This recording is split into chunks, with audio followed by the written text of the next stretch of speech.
In a frosty Canadian park, hidden deep beneath layers of thick ice, scientists discovered a bizarre skeleton they named the frozen dragon.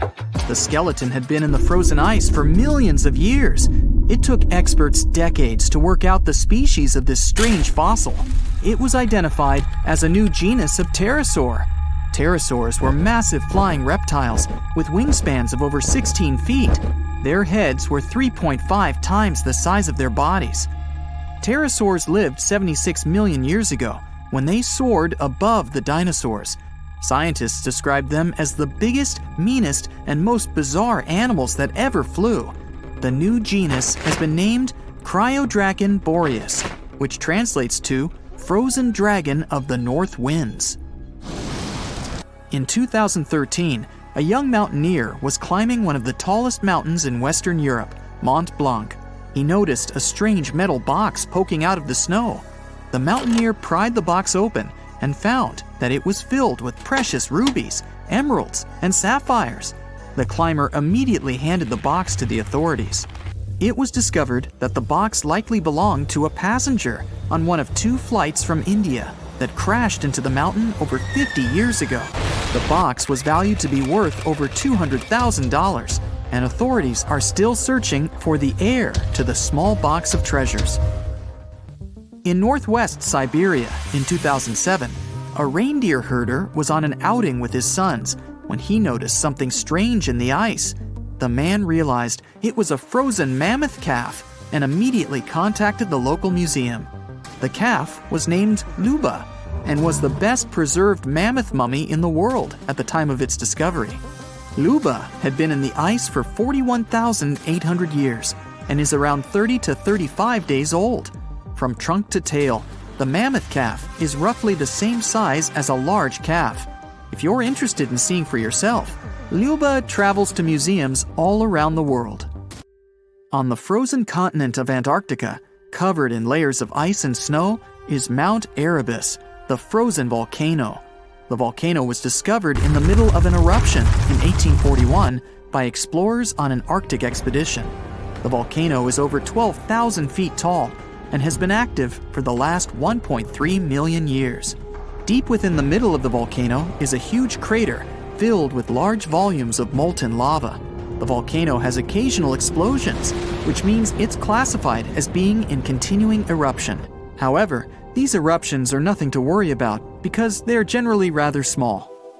Back in 1991, 2 hikers were traveling across the Italian Alps when they stumbled across a body that they presumed to belong to a recently lost hiker.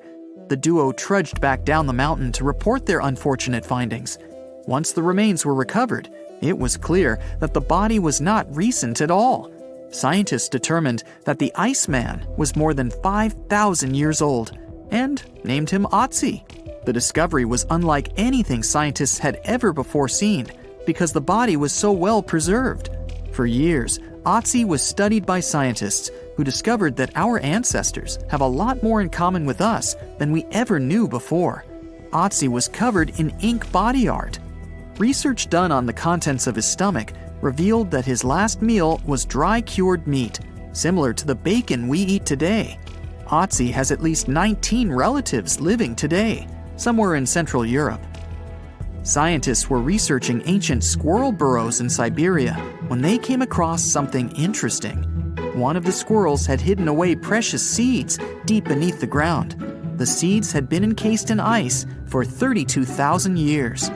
The seeds were for the flower Silene stenophilia, which had long since gone extinct. Amazingly, scientists were able to recover plant tissue from inside the seeds and grow an entire crop of flowers. They've since reintroduced the previously extinct flower to natural habitats all across the world. In 1930, a team of Norwegian scientists sailed around the Arctic Ocean, conducting research on the seas and glaciers.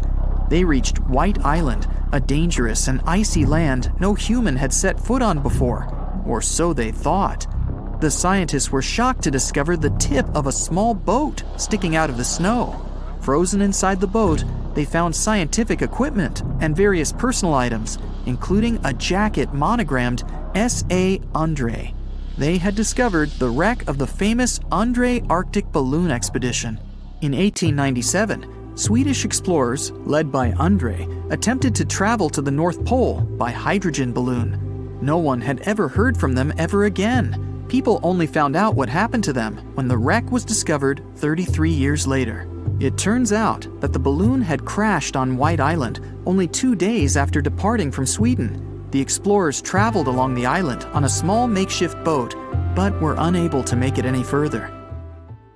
The best preserved woolly mammoth ever found was discovered in an area of permafrost in Siberia in 2010. Scientists named the frozen mammoth Yucca, after the small village near where it was found. Yucca had been frozen for 39,000 years and is thought to have been around 6 to 8 years old. Because Yucca is so well preserved, it has been studied for years and provided new information about mammoths. In 2019, scientists reported that they were able to activate cells taken from Yucca's tissue. Maybe one day we'll have woolly mammoths roaming the land.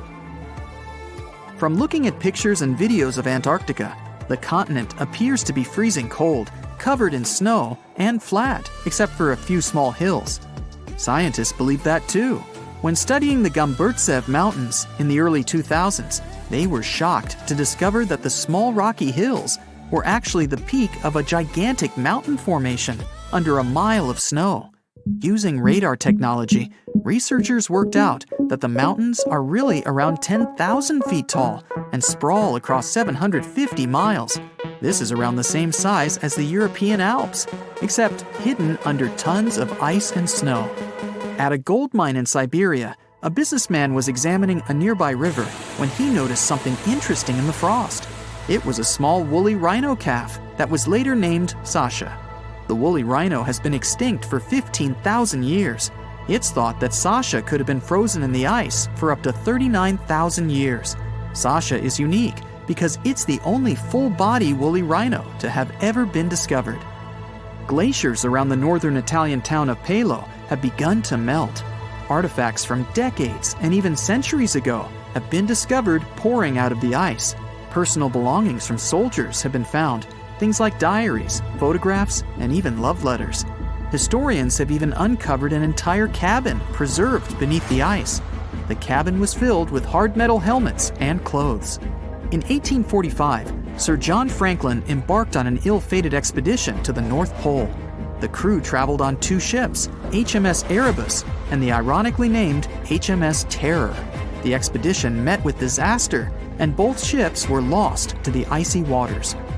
In 2016, the HMS Terror was discovered by a team of researchers. Despite being lost for 170 years, the freezing cold waters had maintained the ship in pristine condition. Scientists described the ship as frozen in time. Dinner plates and glasses were still on shelves, beds and desks were still in order, and even the passengers' luggage appeared to be in good condition. The HMS Erebus was also discovered nearby, but due to changing water conditions, the ship wasn't in great shape. The glacial ice surrounding a mountain passageway in Norway that was notoriously used by the Vikings has revealed hundreds of ancient artifacts.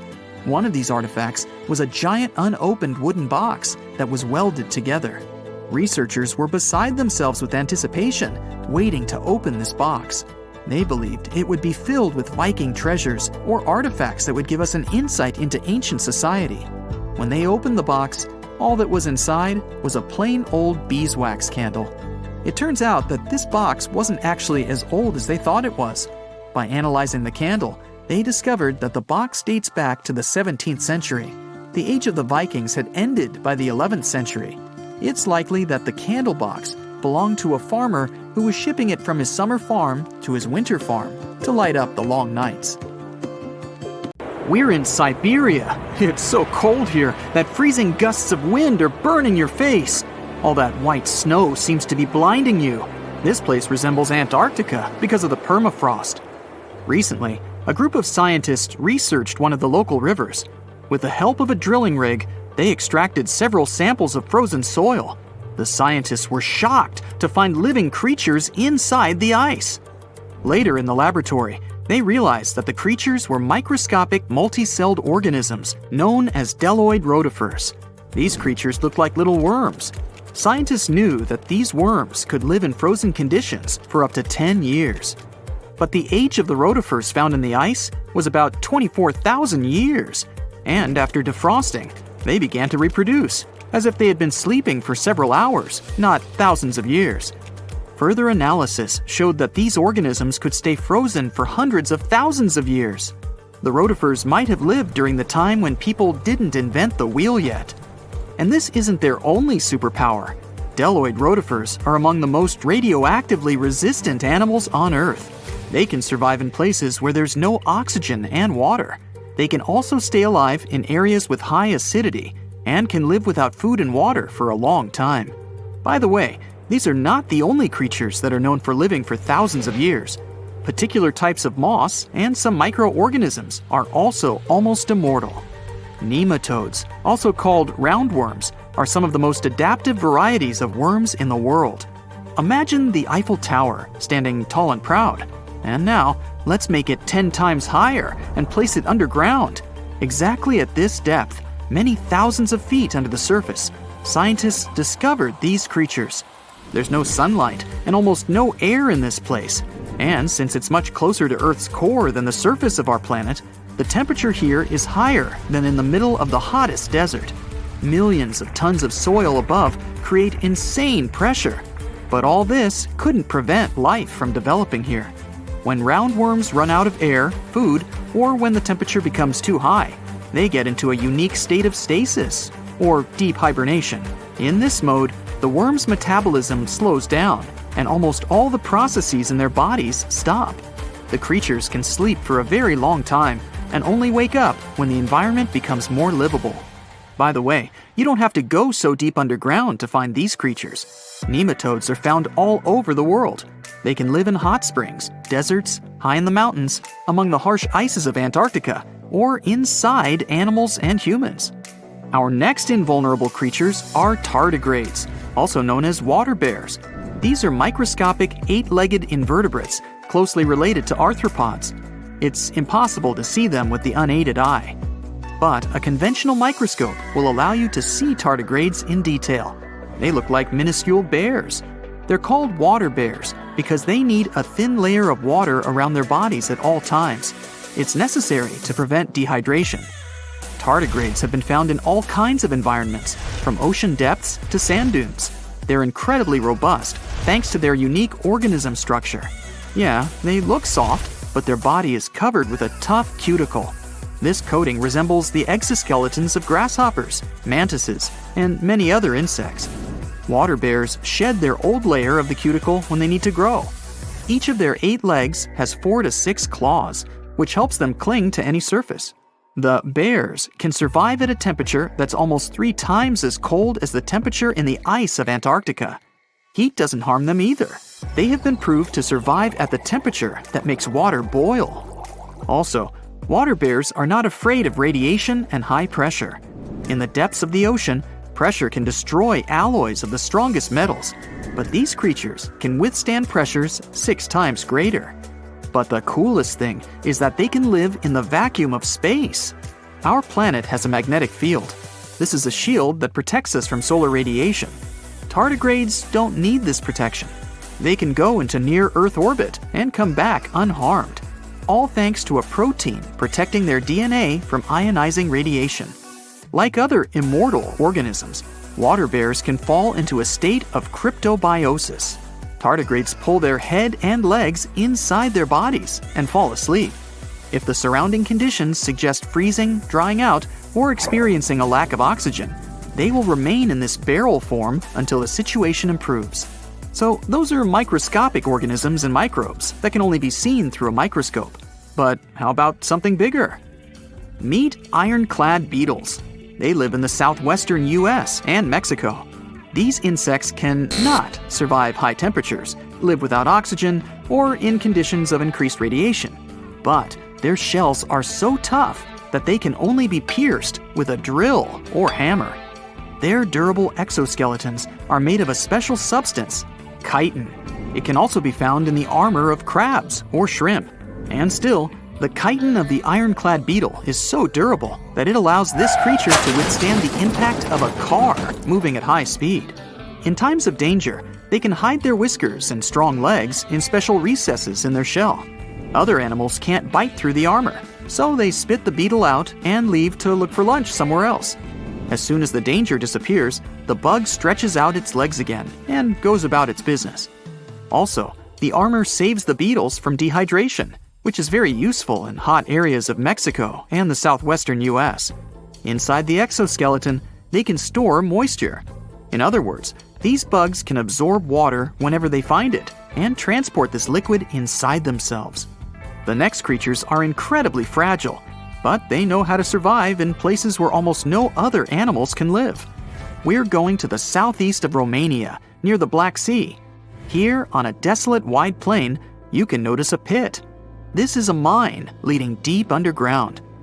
The air on the surface of our planet usually contains around 20% oxygen, but in the mine, it's only 10%. Inside the cave, the air also has an increased content of hydrogen sulfide and carbon dioxide. People can't breathe there without an oxygen tank. We can probably say that the water and air there are poisoned. Almost no animals would be able to survive here. Still, 48 species of living organisms have been found in this cave. 33 of them are newly discovered species. And they aren't the only microbes or bacteria that can't be seen without a microscope. Something bigger lives here. Strange white snails crawl over the walls of the mines. Transparent shrimp and a bunch of unknown kind of leeches swim in the water. White centipedes with huge whiskers and creepy white spiders run on the ground. And they all have been growing here for almost 5 million years. You might notice a water scorpion and another unidentified species of this animal. It doesn't look like its relatives living in hot sands or tropical forests. No living creature here looks ordinary at all. All animals are either white or transparent. They have no eyes, but are equipped with long paws and antennae whiskers that help them navigate in this dark space. The deeper you go into the cave, the less oxygen the air contains. But the number of living organisms is increasing. The air is filled with methane and carbon dioxide. All the inhabitants of this cave have never seen the light of the sun and have never gone out of the darkness. It seems impossible to survive in such conditions where plants don't produce oxygen. The answer to the question of their survival is hidden in a small lake. The surface of the water is covered with strange foam. If you look closely, you can see that this white substance is alive. It resembles soft, wet paper that is easy to tear. The thing is billions of living organisms, bacteria called autotrophs. There's much more carbon dioxide in the cave than there is outside, and these bacteria, like plants, absorb it. But they don't do this with the help of photosynthesis, which means they don't need sunlight. They use water for chemosynthesis. What these bacteria secrete is food for other bacteria, and these other bacteria are food for bigger creatures. A unique food cycle that you can't find anywhere else on the planet only exists here. How heavy is the largest living snake? How can a snake eat a whale? Get ready, I'm about to answer these questions. Before the last ice age, giant mammals like mammoths ruled the world. The modern animal kingdom we're familiar with was shaped around 55 million years ago. I mean, there were still 1,000-pound bear dogs living from Asia to America. But modern whales, for instance, began to appear later. I'm saying modern whales because, surprise, surprise, whales weren't always fully aquatic. The ancestors of the ocean's biggest animals once walked on dry land. They had 4 legs and lived on the coast. Now, I want to introduce you to a snake that used to eat these whales, the Paleophis, a genus of a marine snake. Scientists say it's hard to understand how big the Paleophis was due to its fragmentary fossil record. They assumed that it could have reached up to 40 feet long. Its fossils were found in different parts of the world, from England to Morocco and Virginia, USA. The Paleophis is extinct now, and sea snakes today are only about a quarter of the size this majestic creature used to be. So no need to worry about this underwater monster. But there once was an even bigger snake, the Titan boa. It was around 50 feet long and most likely weighed over a ton. It used to live in what is now known as northeastern Colombia around 60 to 58 million years ago. Scientists say that it mostly fed on fish. Another giant animal that lived in the past was the black Gigantopithecus.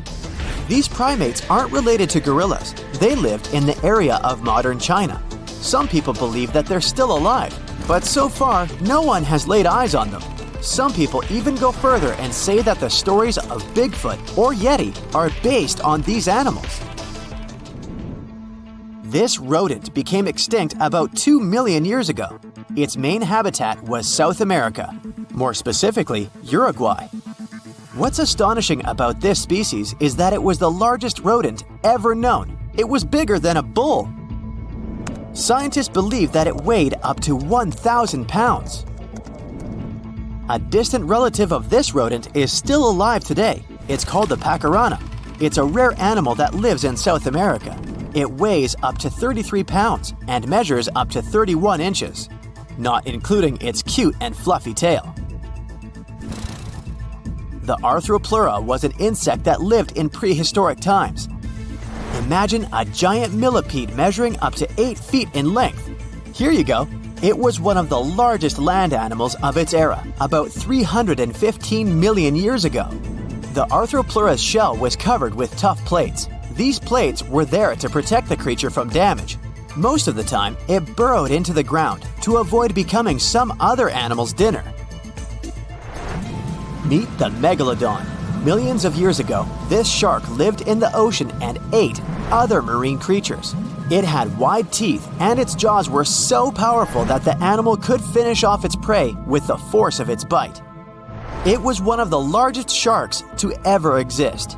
Yet, this predator also went extinct. Scientists don't really know the reason. This made me wonder why animals were so big in the past. Nowadays, smaller creatures flee or hide from predators. But apparently, it wasn't like this before. Many centuries ago, animals didn't just run or hide, they fought back. Research suggests that this behavior may have been the most important motivation for prey to grow bigger. A study compared the skulls of ancient animals to those of their modern peers. The skulls of predatory animals have become shorter and narrower, while the skulls of the animals they hunted have become longer and broader. This means that predators learned to become experts in hunting, while prey worked on developing their defense skills. You see, a larger body size was a great advantage because it made it harder for predators to take down the animals they hunted. The bottom line, self-defense made prehistoric animals larger. The second reason why ancient animals were larger is related to their bones. They had hollow bones, which are lighter than solid bones. This type of bone allowed large animals to move quickly. Let's take sauropods. They were a dinosaur subgroup.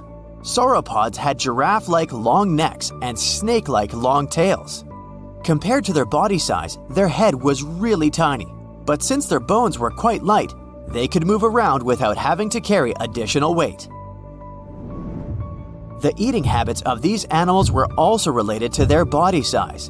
When experts examined the fossils of one extinct mammal species, they found out that these animals had a diet that was high in nutrients and low in fiber. And this mammal was the largest land animal of its period. In other words, following this diet, mammals could grow to be very large. There was plenty of food out there, so they didn't have to worry about finding it. Fun fact, these animals also took chewing out of the picture. They could swallow their food in large pieces instead of taking small bites. Environmental conditions also played an important role in the evolution of larger animals in prehistoric times. Those animals tended to live in warm, moist climates that provided them with a lot of food. They didn't have to compete for food sources. Researchers believe that because of these conditions, natural selection worked in a certain way. I mean, body size was more important than such traits as agility and speed. Oh, and did you know that large animals tend to produce more carbon dioxide? And ultimately, a bigger volume of carbon dioxide increases the amount of vegetation in the animal's habitat. As for the abundance of oxygen in the atmosphere at that time, it could be another vital element for some animals' growth. A good but scary example of an animal that benefited from the high levels of oxygen can be the cockroach of the Paleozoic era. At that time, cockroaches were the size of modern house cats. Now this one would give me the chills if I ever faced it. Ugh. What about today? Well, there are over 3,000 species of snakes on Earth. The smallest snake in the world is the Barbados thread snake. It's only around 4 inches long when fully grown, and the largest one? It's the reticulated python. This snake reaches around 20 feet in length. The longest python was discovered in 1912. It measured 32 feet long. As for the largest and heaviest reticulated python, it was named Medusa. Medusa was approximately 25 feet long and weighed 350 pounds. These reptiles lived in Southeast Asia in rainforests, woodlands, and grasslands. Don't be confused though, the reticulated python isn't the heaviest snake in the world. This title belongs to the green anaconda. It weighs approximately 500 pounds. Green anacondas are found in South America and Trinidad in damp, humid areas. I have a bonus for you. Here is a flying snake. You can find these snakes in Southeast Asia. They don't fly like birds, of course, but they do use the power of flight. They can go as high as 300 feet. They leap from tree branches into the air. Once they take off, it's all about aerodynamics. Their main technique is flaring their ribs and pulling in their abdomens. While airborne, they undulate from one side to another and slightly up and down. This motion helps snakes to turn and glide. Why bother with all this if they can just crawl in an old-school way? Scientists aren't sure, but they believe it might be related to escaping from predators. This way, they move from one tree to another without having to get down to the ground. Every now and then, people discover fossils of animals that lived millions of years ago. These ancient discoveries continue to capture our imagination.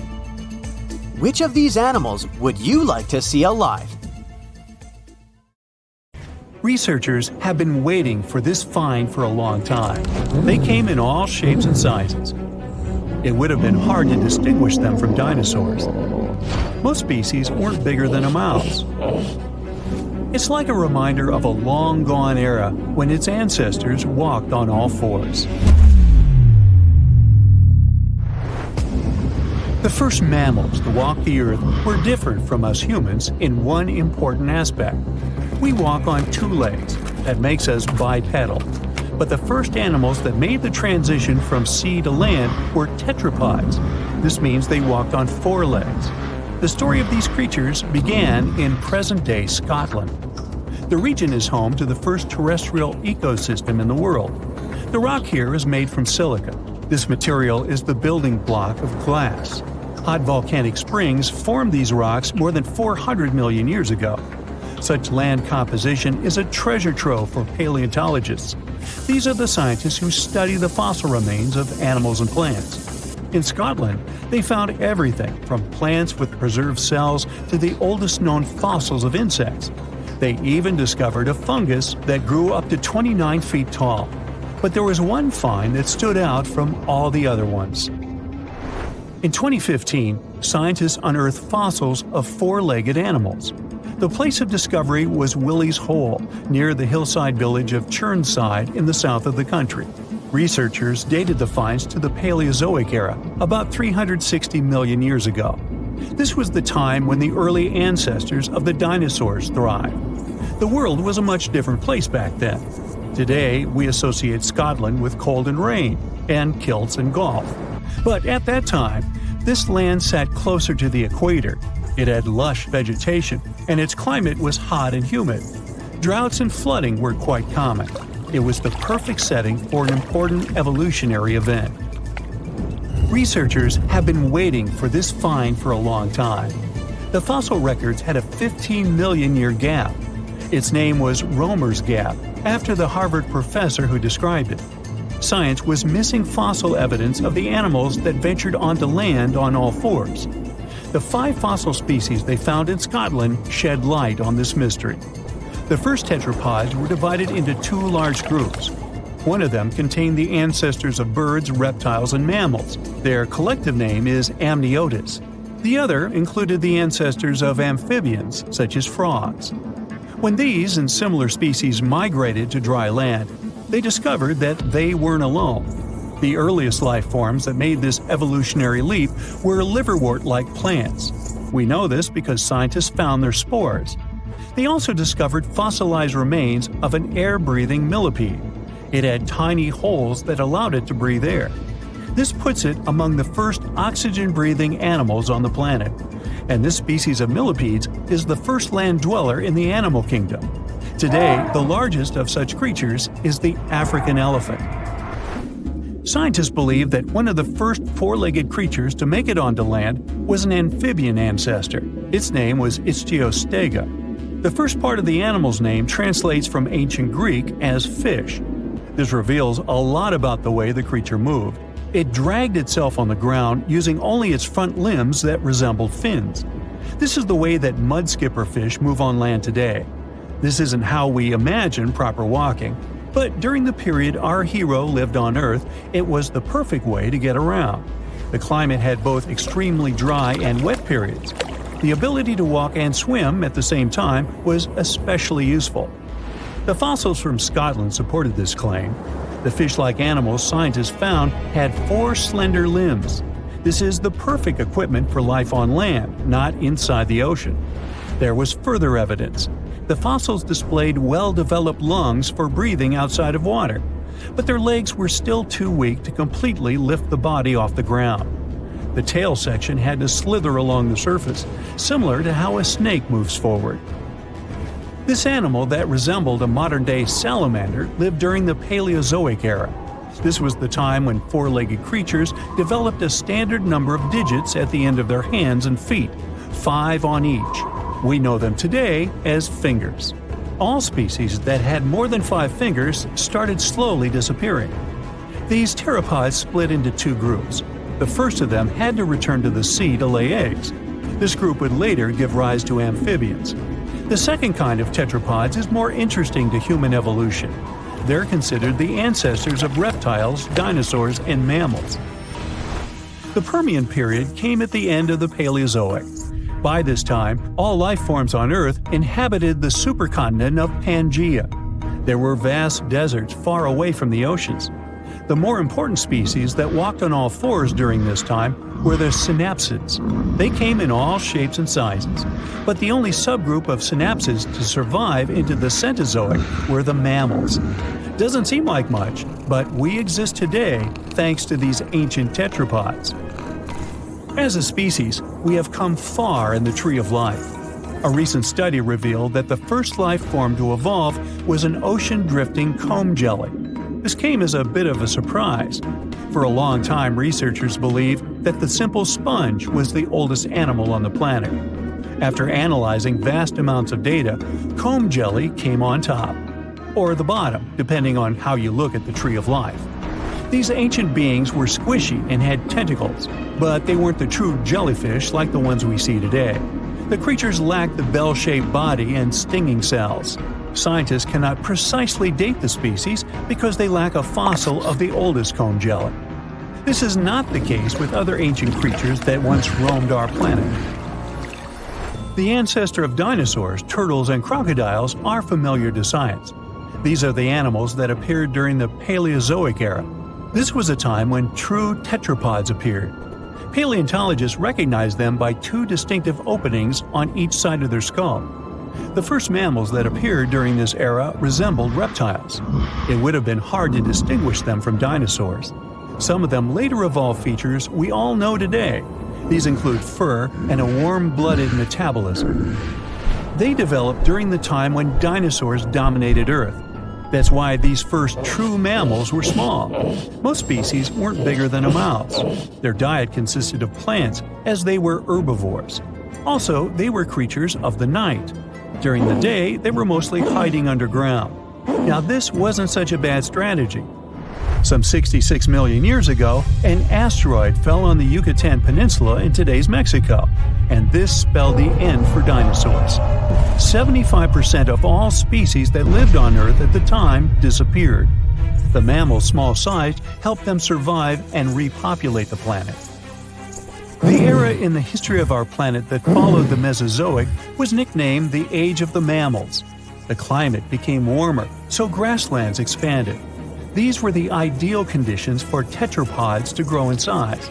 Some mammals decided not to take this evolutionary path. Bats remained relatively small in size and took to the skies to join birds.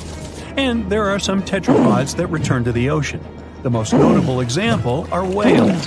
Today, their closest living relatives are hippos. Both species are aquatic, but they developed this trait separately. The first whales were actually tetrapods. These were the most typical examples of four-legged land animals.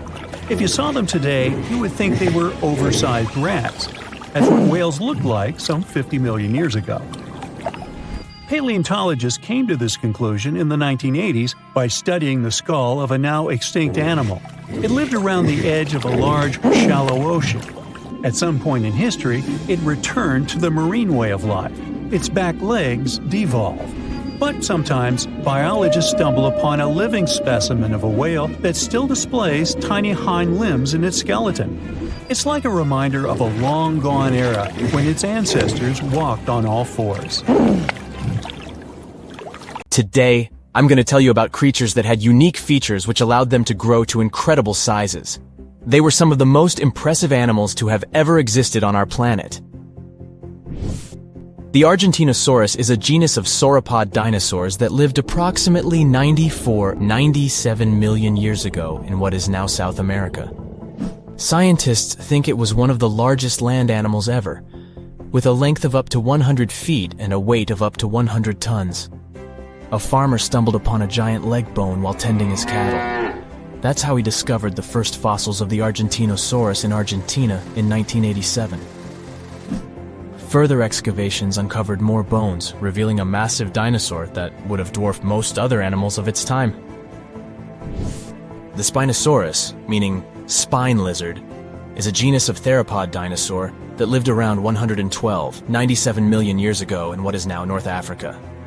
It is believed to be one of the largest carnivorous dinosaurs to ever exist, with a length of up to 60 feet and a weight of up to 23 tons. The Spinosaurus is known for its distinctive elongated sail-like structure on its back. It was likely used for thermoregulation. It also had long crocodile-like jaws that were lined with sharp teeth. This allowed the creature to catch and eat large prey, such as fish, crocodiles, and other dinosaurs. The first fossils of the Spinosaurus were discovered in Egypt in 1912. The sperm whale, Physeter macrocephalus, is a species of toothed whale that is the largest toothed predator on Earth. It also has the largest brain of any animal species. It is found in oceans all over the world and can dive to depths of up to 7,000 feet in search of food. You can easily recognize sperm whales by their massive, block-shaped heads, which can measure up to 1/3 of their total body length. They have dark brown or grayish-blue skin and a distinctive wrinkled appearance. The Titanoboa is an extinct genus of a giant snake that lived approximately 58 million years ago. It is considered to be the largest known snake ever. It could grow up to 42 feet and weighed around 2,500 pounds. The first fossils of the Titanoboa were discovered in a coal mine in Colombia in 2004. This discovery meant a lot because it provided insights into the size and behavior of snakes during the Paleocene era, as well as the overall climate and ecosystem of the time. The blue whale, Balænoptera musculus, is the largest animal on Earth, measuring up to 100 feet in length and weighing as much as 200 tons. These marine mammals are found in oceans all over the world and can live up to 90 years. Blue whales have a long, streamlined body that is usually blue-gray in color with mottled patterns. They have a small dorsal fin and 2 pectoral fins that are about 1/3 the length of their body. Blue whales feed on tiny shrimp-like creatures called krill, and they eat a lot. A single adult blue whale can eat up to 8,000 pounds of krill in a day. The Leadsichthys is an extinct genus of large, bony fish that lived during the Jurassic period, approximately 155 million years ago. It is believed to be one of the largest fish that have ever lived. Some estimates suggest that it could grow up to 55 feet in length. The first fossils of Leadsichthys were discovered in England in the 19th century, and more recent discoveries have been made in other parts of Europe, South America, and Africa. Despite its enormous size, the Leadsichthys was a filter feeder, similar to modern-day whale sharks, and likely fed on plankton and other small organisms. The creature did it by simply swimming with its enormous mouth open, filtering water through its gills. The pterodostro is an extinct species of flamingo-like birds that lived approximately 35 million years ago. They were relatively small birds with a wingspan of about 2-3 feet. And they were known for their distinctive long, narrow beaks equipped with comb-like structures used for filter feeding. The pterodostro lived in shallow bodies of water, like lakes and lagoons, and mostly fed on small crustaceans and other tiny organisms. The animal filtered them from the water using the comb-like structures on the inside of its beak while swimming through the water. The African elephant is the largest land animal on Earth and one of the most recognizable ones. There are two species of the African elephant, the savanna elephant, Loxodonta africana, and the forest elephant, Loxodonta cyclotis. You can see them in various parts of sub-Saharan Africa. These creatures can be identified by their large size, gray skin, and long trunks. African elephants can grow up to 13 feet tall and weigh up to 14,000 pounds, depending on the species and gender. There are plenty of fish in the sea. Some of them look totally like Nemo or Dory. Then there's the butterfly fish and fancy guppy, which is indeed really fancy. And then there's... what on earth is that? I would definitely not pay for a diving experience to see this guy. The anglerfish has the unofficial title of the ugliest animal in the world, but I wouldn't dare to break that news to it. There are more than 200 species of anglerfish currently swimming somewhere in the gloomy depths of the Atlantic and Antarctic oceans, up to a mile below the surface. Some of them prefer different living conditions, the shallow tropical environments. Different kinds of anglerfish vary in shape and size, from the famous black sea devil to frogfish, monkfish, footballfish, goosefish, batfish, and sea toad. The larger ones can be half as long as a full-sized bed, but most are less than a foot long. Since the choice of meals where these guys live isn't that huge, they had to come up with a unique hunting strategy. They don't waste their priceless life energy on following prospective prey. Instead, they use a piece of dorsal spine that sticks above their mouths like a fishing pole, hence the name of the fish. There's a sac of bioluminescent bacteria that glows brightly in the dark at the end of that rod. The light lures prey, and all the anglerfish has to do is wait, and then enjoy its lunch delivered right to its mouth. Their bodies are pliable and huge, so they can easily swallow prey twice their size. Deep-sea anglerfish eat whatever they can find. Species that live in more shallow water aren't picky either, and can eat anything from shrimp to snails and small fish.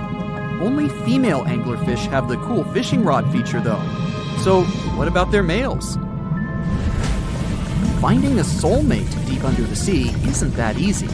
I mean, literally, there's no light down there. Plus, there are frigid temperatures and low oxygen levels. Anglerfish can't afford to go on many dates in those conditions, so they mate for life. And before you go aw about it, I have to tell you, they do it in quite a special way. Male anglerfish are much smaller than their ladies. The contrast is so striking that when researchers first got interested in their love life, they thought those males were actually the offspring, or larvae, hanging out next to their moms. Certain anglerfish male species have receptors that alert them that there's a female nearby. After they mate, the male bites into his woman and stays attached to her head, belly, near her tail, and other areas he can access. While they morph together forever, The female fish gets the male's cells, DNA, and reproductive organs, but loses her immune response cells.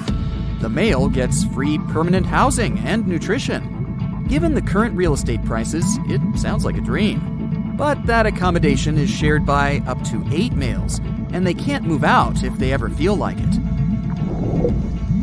You're unlikely to meet this deep-sea fish in real life, but if you meet an anglerfish in your favorite video game, remember that you can easily outswim it and make it kinder to you with tranquilizing arrows.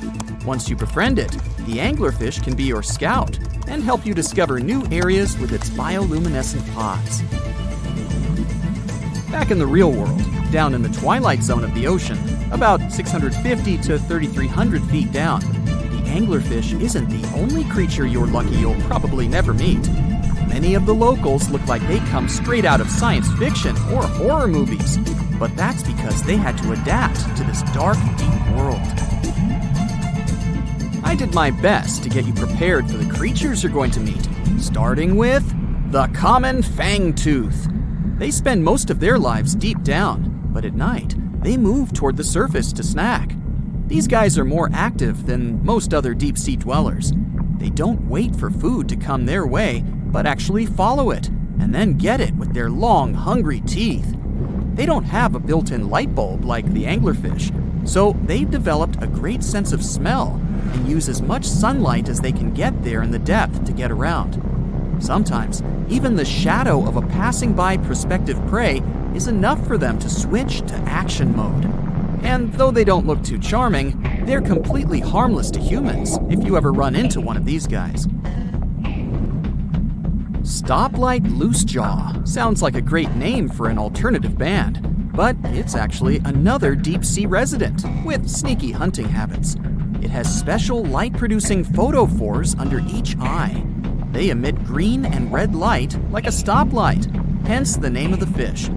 Unlike other fish, these guys hardly ever leave the twilight and midnight zones.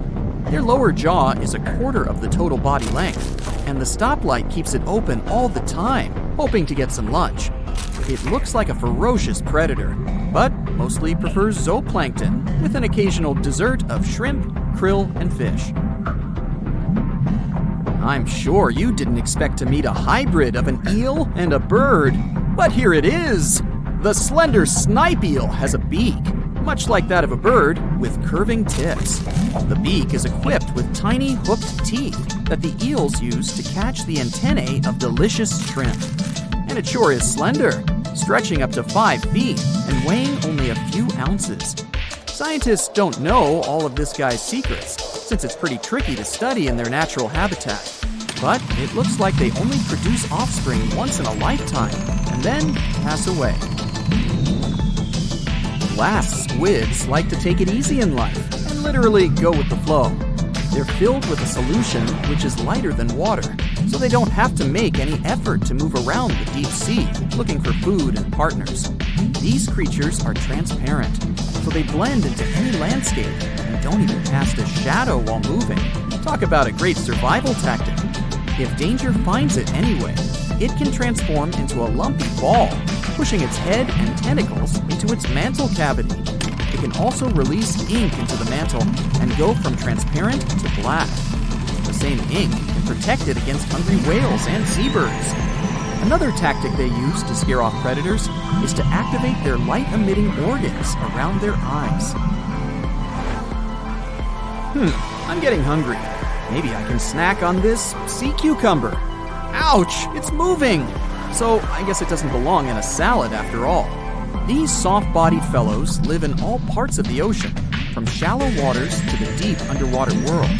Most of them slowly move around with their tiny feet, but some crawl around by flexing their bodies. Sea cucumbers can shed their internal organs when there's a predator approaching. Those sticky organs distract the intruder, and the happy cucumber moves on and just grows the organs back. What's that glistening in the distance? Looks like someone dropped gems in the water. That's a sea sapphire, also known as the most beautiful animal you've never seen. Some males of this type of copepod can change color from deep blue to purple, red, or gold.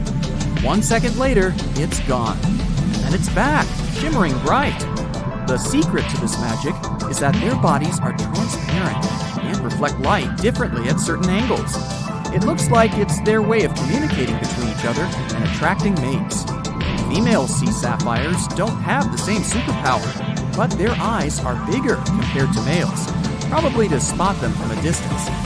Males roam wild and free, and their ladies stay in the crystal palaces of strange barrel-shaped jellies called salps. Think you know what lurks in the depths of the ocean? While nearly 95% of our oceans haven't been explored yet, it's hard not to let your imagination run wild. But thanks to brave explorers, deep-sea cameras, and awesome archaeologists, we do know about some pretty incredible sea creatures living in our waters today, and millions of years ago. From the 9-foot spider crab to the 60-foot prehistoric megalodon, these sea dwellers come in all shapes and sizes. But let's focus on sea creatures famous for their huge size. Can you guess which living species of whale is the largest? Well, it's not the orca, but that's a good guess. The orca is a toothed whale that can grow to anywhere from 23 feet to 32 feet, which is slightly smaller than a school bus. How about the narwhal? Nope, they're not the biggest either. These unicorns of the sea live mainly in Arctic waters and only grow 13 feet to 20 feet in length, and that's including their 9-foot tusk. Tired of guessing? Okay, I give in. The largest whale that still exists today is the blue whale.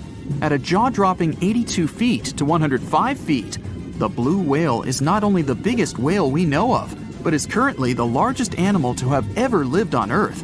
Seriously. These animals are bigger than a T-Rex, and even the prehistoric megalodon. If you were to put a blue whale next to a school bus, it would look like it could swallow it. Think about that. According to National Geographic, a blue whale's tongue can weigh the same as an elephant. And their hearts can weigh as much as a car. That doesn't even sound possible. It's no wonder these giants need to eat about 4 tons of krill every day. While there aren't too many animals living today that can compete with the blue whale's epic proportions, there is an entirely different species that is a good contender, and it's not quite what you would expect. It's a jellyfish. No, I'm not talking about the little jellyfish that wash up on the shore and ruin a perfectly good day at the beach. I'm referring to the lion's mane jellyfish, the biggest jellyfish around. This invertebrate can grow up to 120 feet long. They also come in different gorgeous colors like red, purple, or even shades of orange. As if their length wasn't impressive, the lion's mane jellyfish boast a whopping 8 sets of 70 to 150 tentacles. That means they can have up to 1,200 in total. And here's the giant oceanic manta ray, the largest type of ray in the world. Their wingspan can be longer than a bus. These guys can reach 30 feet in length. They also have the biggest brain compared to body size among all fish.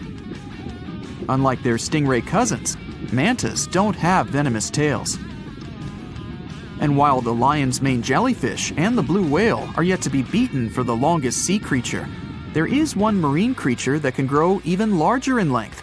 The Portuguese Physalia physalis, tentacles and all, can reach a length of 165 feet long, and that's according to mentalfloss.com. While this thing may look a lot like a jellyfish, it's actually known as a siphonophore, and there are hundreds and sometimes thousands of them that are genetically identical. Their long tentacles help the organism catch prey, and its sting is fatal to most animals, even humans in some cases. What's even creepier is that if one of the tentacles comes off the organism for whatever reason, it can float around the water for days before decomposing. Even if it's detached, this tentacle can still sting you. But don't go running out of the ocean just yet. Your chances of being hurt by a Portuguese Physalia physalis sting are pretty slim. However, if you do get stung, the side effects aren't pretty, with welts, stomach cramps, an elevated heart rate, and an upset stomach. While you don't want to go anywhere near these long creatures, they sure are pretty to look at. Check out all those colors. The Shastasaurus is the biggest marine reptile that has ever existed. These predators lived during the late Triassic period, about 210 million years ago. These amazing giants could reach lengths of up to 69 feet and weighed more than 75 tons. This made the Shastasaurus as heavy as a blue whale. And if you could stand this creature up vertically, it'd be as tall as a 7-story building. Despite appearances, the Shastasaurus was actually pretty slim for its size. Its ribcage was only 6 feet across. You'd think that this big guy was chowing down on other dinosaurs, but that's not the case at all. This reptile survived on a diet that consisted of small fish and cephalopods, like octopuses and squids.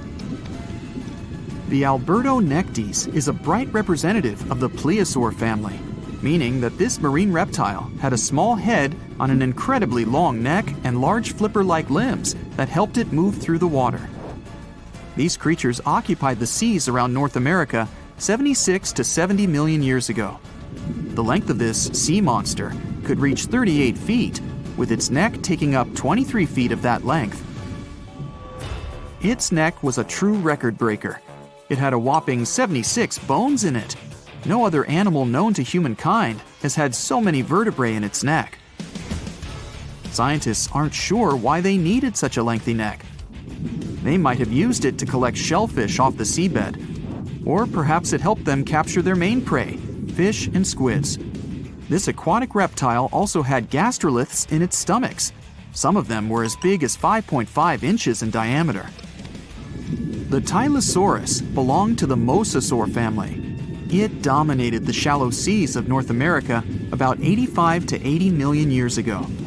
This was an enormous predator, with the biggest representatives reaching 45 feet in length. It had a narrow hydrodynamic body with a blunt, powerful head that the animal used to ram and stun its prey. Its body was equipped with agile flippers and a long tail decorated with a maneuverable fin. The Tylosaurus was a carnivore, and its diet included not only fish, turtles, and small sharks, but also other mosasaurs, plesiosaurs, and flightless birds. Meet Ophthalmosaurus. This prehistoric reptile thrived during the late Jurassic period and lived in oceans all over the world. Ophthalmosaurus weighed somewhere around 6,000 pounds and grew to approximately 16 feet long, according to newdinosaurs.com. That's about the same length as the beluga whale that exists today. It's too bad these guys went extinct before we had a chance to see them ourselves, as their cartoonish wide eyes and dolphin-like features are pretty darn cute. Of course, the Ophthalmosaurus evolved over time to become ophthalmologists, or eye doctors that we know today. No, that's just a lie. Just testing you. The Mosasaurus is a truly gigantic predator that dominated the seas all over the world about 66 million years ago. According to fossil evidence, some specimens could be more than 50 feet in length. This fact makes the Mosasaurus the biggest marine carnivore of its time. One of the most terrifying things about this creature was its crocodile-like head, decorated with literally hundreds of razor-sharp teeth, neatly organized in 2 rows on both jaws. The thing is that it was pretty challenging for the Mosasaurus to grab its prey in the water. That's why it had all these teeth, plus something special: pterygoid teeth anchored to the bones on the roof of its mouth. This made hunting and holding onto its prey much easier. The Styxosaurus belonged to the plesiosaur family and lived during the late Cretaceous period, around 85 to 70 million years ago. Upon first glance at this dinosaur, you might mistake it for a sea snake, and it'd be an honest mistake. Styxosauruses were about 35 feet in length, but over 16 feet of that consisted just of their long snake-like neck. They had a comparatively small body and weighed approximately 4 tons. Their mouths were full of razor-sharp cone-shaped teeth that they used to catch fish. They didn't need to chew their prey, thanks to the 200 small stones called gastroliths in their bellies that probably aided in digestion. At the same time, some scientists believe that the Styxosaurus used these stones to sink to the ocean bottom in search of particular types of fish. Looks kinda like Nessie to me. Well, hey there! We dive back in time and into the oceans over 500 million years ago, just, because we can. Whoa, watch out! It's not megalodon or giant sea reptiles you need to look out for here. It's a bizarre, unearthly-looking creature called Anomalocaris. The name means unlike any other shrimp, and I think you'll agree, it looks like a nightmarish cross between a shrimp and a modern-day centipede. 2 tentacles protruding from its face, each lined with razor-sharp teeth. Oh yeah, and this thing was about the size of your leg. With a wave-like movement of the flaps on each side of its body, it was graceful for a terrifying creature. It was also more advanced than any other life on this planet at the time. Especially those huge eyes. You have only one lens in each of yours. This giant shrimp had 16,000. That's 4 times more than a common housefly. And you know how good their vision is. Good enough to dodge that swatter every time. All this allowed Annie to become one of the first animals on this planet to feed on others. Yep, here it is. Earth's first hunter. Its favorite meal? Trilobites. Hey, try a bite. Those are the ancient ancestors of crabs. Some of their fossils have marks on them in the same shape as the monster shrimp's mouthparts. Terrors of the past like this got to be so giant thanks to more oxygen in the atmosphere. A perfect example of this, Meganeuropsis. Imagine a dragonfly. Now make it as big as a cat, and with a wingspan longer than your arm. Megan, the monster-sized dragonfly, could easily grab other insects or even small animals, and she ruled the air with quick movements. Back then, there were still no large birds or other airborne enemies for this behemoth bug, so it was safe and free to grow as large as this planet would allow. Piranhas of the past were also jumbo-sized. Mega piranha was about 3 times the size of the river terrors we have today. Its bite force was about the same as a tiger's, and those striped kitties bite down 2 times harder than lions. That means it probably not only dined on other fish and any land creatures that, got too close to the water, but it could also easily crunch down on large turtles and other unlucky shelled creatures. And fun fact, modern-day piranhas bark like dogs when they're about to enter a confrontation. It actually sounds more like a frog's ribbit. But makes you wonder, what did this mega-sized ancient cousin sound like? A bear roaring? How about giant sea scorpions the size of your bed? Go back about 460 million years and you'd see them swimming under you. And watch out for that tail. Scientists still don't know if these creatures could use it to inject venom like your standard land scorpion, but something tells me I wouldn't want that thing anywhere near me. Then there's this guy, Therizinosaurus. Terry looks sort of like a goose with long arms. Oh, and did I mention this goose dino is about 2 stories tall and longer than a bus? Yow! Its arms make the T-Rexes look even more bite-sized, each 8 feet long, almost triple the length of T-Rexes. And on the end, razor-sharp claws the size of your whole arm. Now, don't worry about those lengthy claws too much, though. Terry probably used them to cut through giant termite nests. So, this huge reptilian goose was more interested in eating bugs and plants. Another mega monster for you, Megatherium. The giant ground sloth could look a giraffe straight in the eye and weighed as much as a hippo. It moved mainly on its hind legs and used its massive tail as support. He had huge paws with colossal knife-sized claws. The sloth could use them to defend itself from enemies and to bend tree branches in search of food. But the biggest danger to the giant ground sloth wasn't dinosaurs or saber-toothed tigers. It was our own species. Yep, humans showed up just in time to meet this fellow and to, eat him up. Titanoboa was a terrifying 50-foot snake, as long as the great megalodon itself. It was also more than 2 times heavier than the heavyweight champion among snakes today, the green anaconda. Crocodiles were a regular on this serpent's menu. Titanoboa could swim 3 times faster than the fastest Olympic swimmer our species has ever seen. It was quicker and more dangerous in the water than outside it. And don't forget the boa part of the snake. This massive snake wasn't venomous. Instead, it liked to squeeze. Remember that giant shrimp from earlier? Well, Opabenia looks like its teeny tiny finger-sized cousin. And instead of two toothy tentacles, this thing had a vacuum hose coming out of its face. On the end of that trunk, what looks like a single crab claw. Add 5 eyes and a mouth under its head, and you've got a recipe for something not of this planet. Only it is.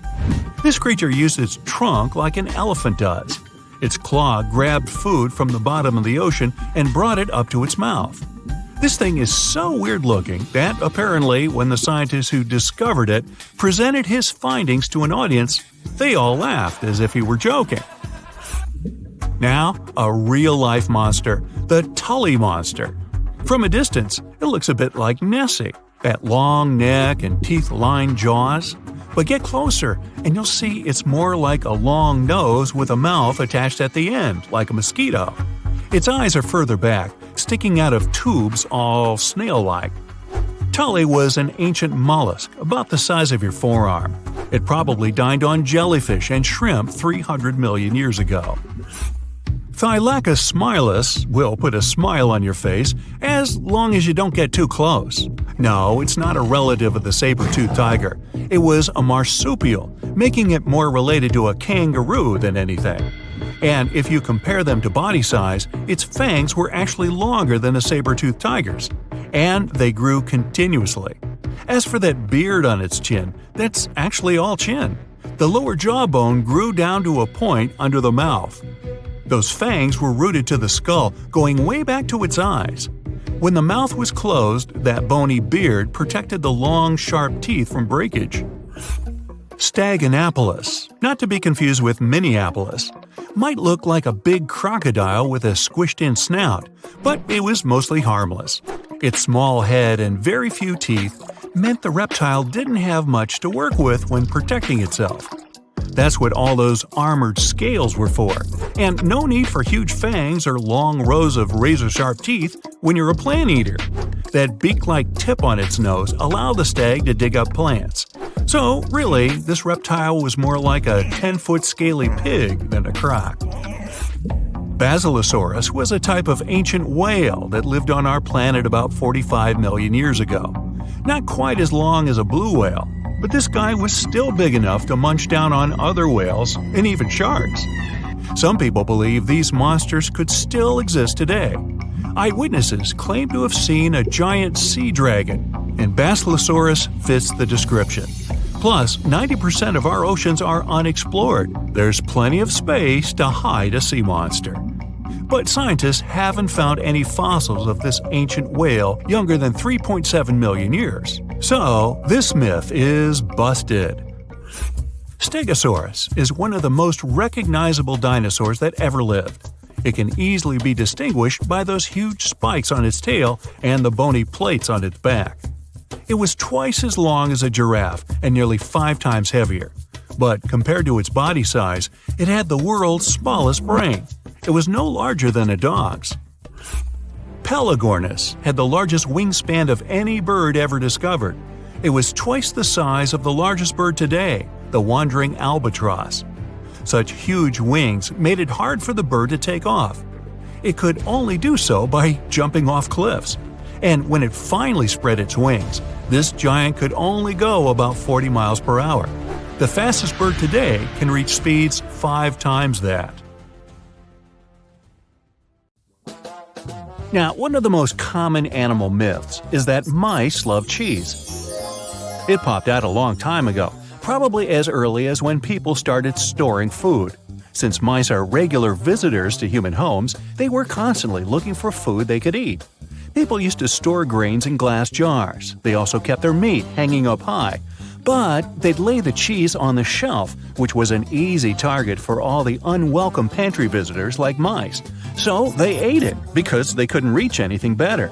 But a mouse will definitely more likely go after chocolate or some other sweet thing than the cheese. Who can blame them?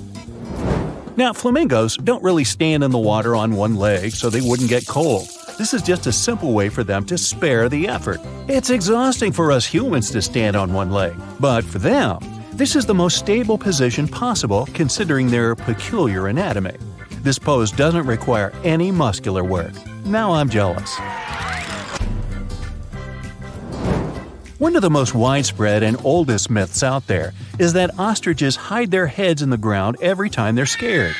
A long time ago, researchers thought ostriches weren't very smart because they bury their heads in the ground without being aware the rest of their large bodies are still out there, where everyone can see them. In fact, ostriches do it when they want to swallow sand and pebbles to boost their digestion or just turn over the eggs they lay in their nests. And even then, they technically don't bury their head, but put it near the ground. Otherwise, with its head in the sand, the poor thing wouldn't be able to breathe. No reason to think of an ostrich as a frightened bird. Like some other animals, it will flee if it senses there's a danger coming. And in some situations, it'll fight back and defend itself. And that's one angry bird. What do you think is the largest thing a blue whale can swallow? Well, we're talking about the biggest animal ever known to have lived on our planet. It can grow up to 100 feet long with a weight of 200 tons. Its heart is as big as a car, and its tongue can weigh as much as an average elephant. It's easy to imagine a blue whale swallowing cars, people, and even small ships, perhaps. But it's all wrong. The largest thing it can actually swallow is a grapefruit. Its throat can take the size of a small salad plate. Whales feed on small fish, plankton, and marine crustaceans, so they don't need a bigger throat. But we wouldn't be able to survive the juices inside a blue whale's stomach anyway. It would finish us within 15 seconds, similar to how long we'd last in space without a spacesuit. So don't try this. Camels don't store water in their humps. We're talking about animals with extraordinary resistance to some pretty extreme conditions. They can survive even when drinking water only every 8 to 10 days. But not because they have a secret stash on their back. It's because, when they have a chance to drink, they will swallow 50 gallons of water at one sitting. They mostly use it to replenish 30% of their total body weight, an amount they can lose by dehydration. So, they lose a lot of water but quickly regain it. Their humps are where they deposit fat, but it's not for producing water.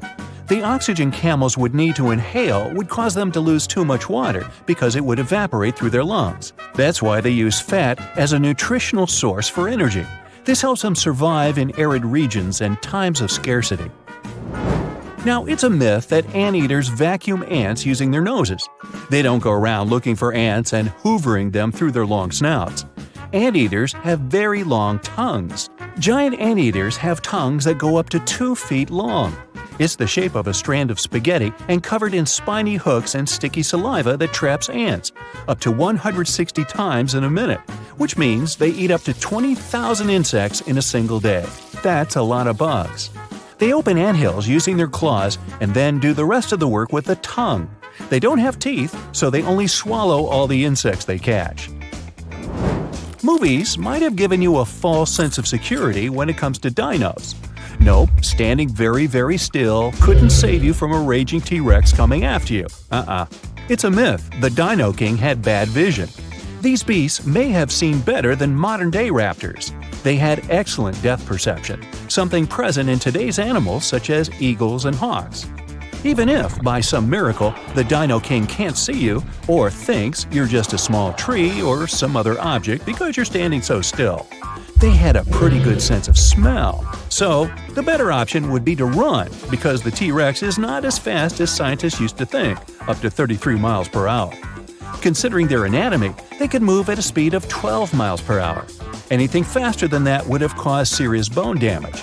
But this didn't stop them from ruling the animal world because there were plenty of dinosaurs way slower than them, so they didn't have to worry about food. Another misconception states that owls can spin their heads, neither more nor less than 360 degrees. Their head spinning does have its limit, 270 degrees in one direction. Since they can turn 270 degrees to the left and right, owls have a 540-degree range of motion. Don't worry, if you touch a butterfly's wings, the animal won't lose its ability to fly. It will survive, despite the common myth that says the opposite. Butterfly wings have scales. When you touch them, some scales might shed off. But it's not a bad thing, because they shed off naturally too. Because of sheddable scales, they can escape more easily if they get stuck and trapped in spider webs. Now, the next myth has inspired many movies, books, and TV series scenarios, but no, wolves don't howl at the moon. They typically howl at night, true, but because that's the period of time when they're most active. They'll also look up while howling since this helps the sound travel. That way, other wolves will hear them from around 6 to 7 miles away. And that's why they howl in the first place, to communicate with each other. They make specific sounds for a certain situation. For example, to help a wolf that lost its pack find its way home. The moon just happened to accidentally be there while wolves were communicating. Okay, giraffes only need 30 minutes of sleep a day. That's another myth. They sleep about 4.5 hours daily. It's not that unusual for animal species that are most active during daylight. Studies also showed giraffes usually lay down to sleep for less than 11 minutes at a time. Many people believe moles are blind. These small, burrowing mammals actually can see. It's just their vision is really poor and only adapted to recognize light. They're also colorblind. When they're searching for food and navigating the dark underground, these creatures mostly rely on their touch and sense of smell. Now, their sense of touch is sharp, which is why moles can feel nearby vibrations of activity. This helps them avoid danger or find their next meal more easily, like millipedes, worms, centipedes, and other invertebrates. Yum! They're really fast at digging and can dig a couple of inches per minute. In the winter, animals hibernate not because it's too cold for them to be outside, but because there isn't enough food during that period. When an animal is in hibernation, its heart rate, body temperature, breathing, and other metabolic activities slow down significantly. That's how they conserve energy. Chipmunks, bats, turtles, snakes, they all hibernate during the winter, which saves them energy for other seasons when they get more active and are capable of getting more food. I'd say bears too, but they're not the true hibernators. If you try waking one up during the winter when you believe the animal is sleeping, you might end up having a bad time. Now, they do slow down, which means they sleep for extended periods of time. They're still not asleep for the entire winter season, and you can easily wake them during their sleep, so let's not. Now, don't believe myths. Earwigs won't lay eggs in your ears. Yup, despite their name, they're not that interested in your ears. Well, at least there's no evidence they'd want to go there.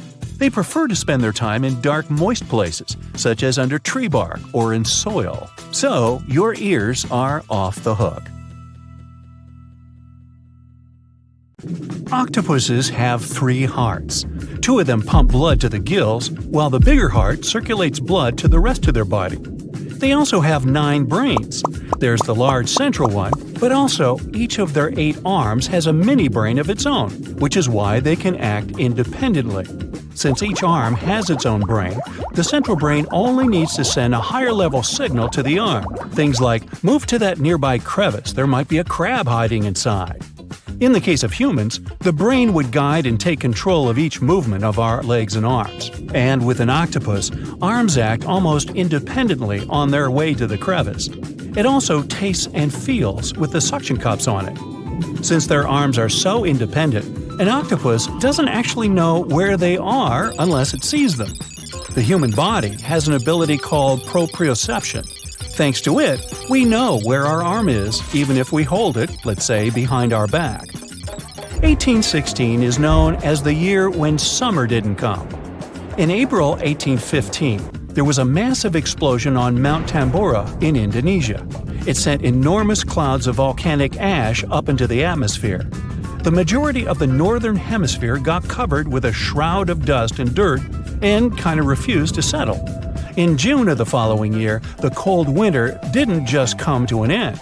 Frost damaged crops and snow and rain persisted during the whole summer. In Iceland, you'll find some of the most breathtaking sceneries on our planet. Jagged mountains, fjords, hot geysers, ice fields carved into the landscape.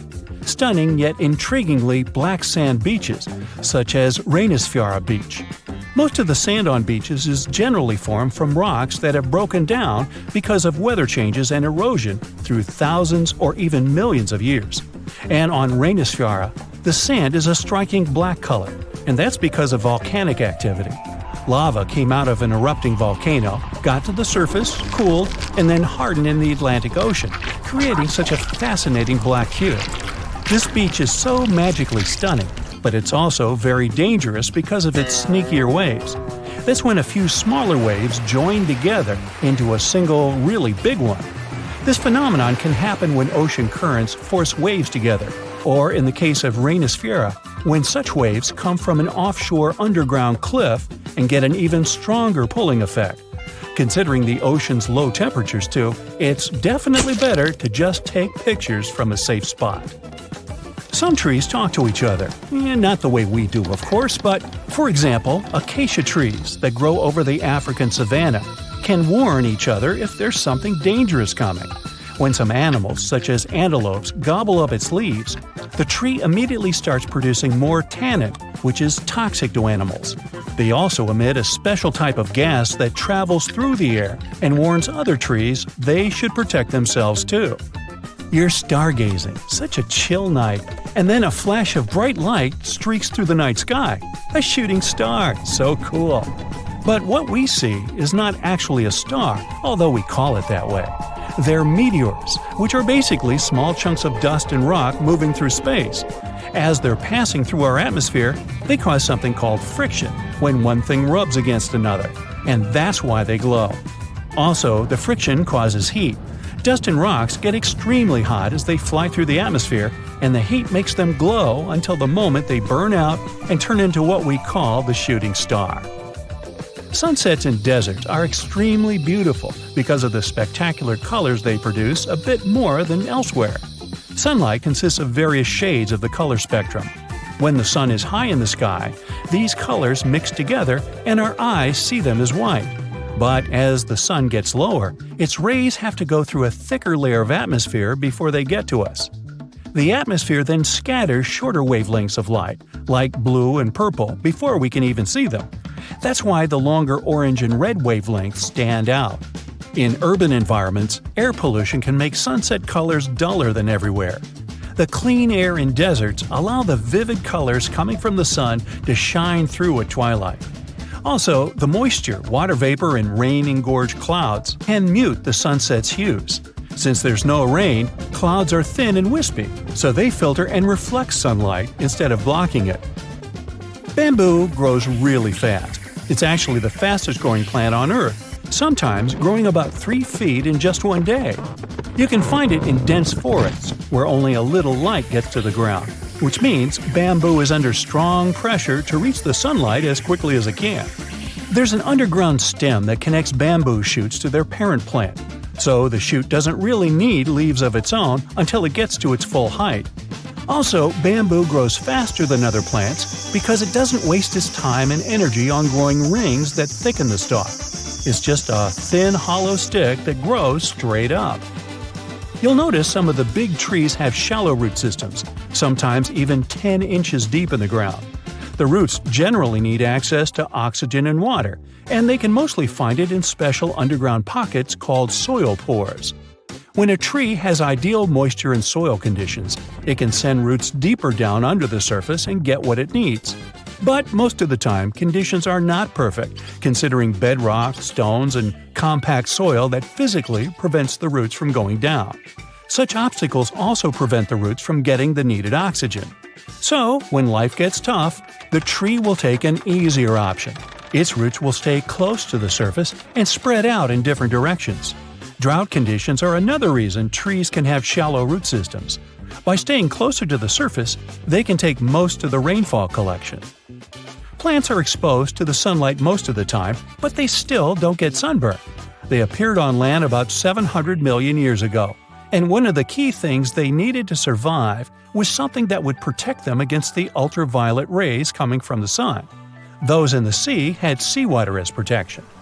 UV radiation is mostly responsible for sunburn, so land plants developed a special protein that detects it.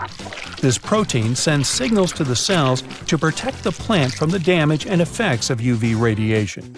Basically, it's like they produce their own natural sunscreen, but this still doesn't mean they're 100% protected. You know that common belief that if you water plants in the midday sunshine, this can cause their sunburn? Some think droplets of water act as tiny lenses and then focus the sunlight onto the leaf surface. But they're not strong enough to actually focus sunlight from a water droplet onto the surface of a leaf. It's just that their natural sunscreen doesn't mean total protection. Too much exposure to UV radiation damages cells in the leaves and bark of the majority of plants. Earth's core is as hot as the surface of the sun. You'd think it could easily melt our entire planet, especially since the core is only 1,800 miles away from the surface. If the sun were so close, we'd be like French fries. But we're alive because the center of the sun is surrounded by a mantle of rock that's mostly solid. The crust we walk on actually floats on that mantle and protects us. If the sun was close, we'd only have empty space to protect us, and you and I wouldn't be talking. Also, to melt the entire planet, you'd need way more energy than the heat in its core. So there.